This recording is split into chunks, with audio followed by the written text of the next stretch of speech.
ఈరోజు చూపు భయంకరమైందండి. ఈరోజు మీ చూపు ఎలా ఉంది? మీ చూపు అదుపులో ఉందా? మీ చూపు కంట్రోల్లో పెట్టుకోలేకపోతే మీ జీవితం కంట్రోల్లో లేదు. జాగ్రత్త.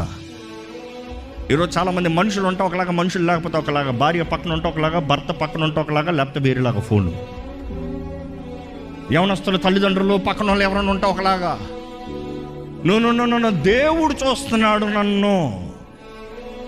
కొన్ని విషయాలు మనం నిర్ణయించుకోవాలి. ఇది నేను చూడను. యోబు అంటాడు కదా, నా కంటి దృష్టితో నేను కన్నికని చూడను. I will not see. ఎందుకంటే ఆయనకు తెలుసు, కంటి చూపు సరలేకపోతే జీవితం సరలేదు. ఎందుకంటే మన కళ్ళు మన దేహానికి ఏమని తెలియజేస్తుంది దేవుని వాక్యం?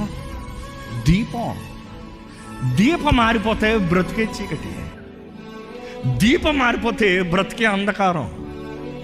ఈరోజు చాలామందికి దేవుడు ఎందుకు నా ప్రార్థనకి జవాబు అవ్వడం? దేవుడు అంటాడు, నీ దీపం లేదు, నువ్వు చీకట్లో ఉన్నావు, నీ బ్రతికేంటి అర్థం కావట్లే. ఈరోజు ఇక్కడ ఉన్నామని మిమ్మల్ని అడుగుతున్నానండి, మీ చూపు ఎలా ఉంది? మీ చూపు సరిగా ఉందా? మీ చూపు దేవుని వైపు చూడగలుగుతున్నారా? ఎక్కడుంది మీ చూపు? ఇంకో మాటలో చెప్పాలంటే, లోకం, పాపం, శరీర ఇచ్చలు, ధనము, వీటిపైన ఉందా? లేకపోతే దేవుని వైపు?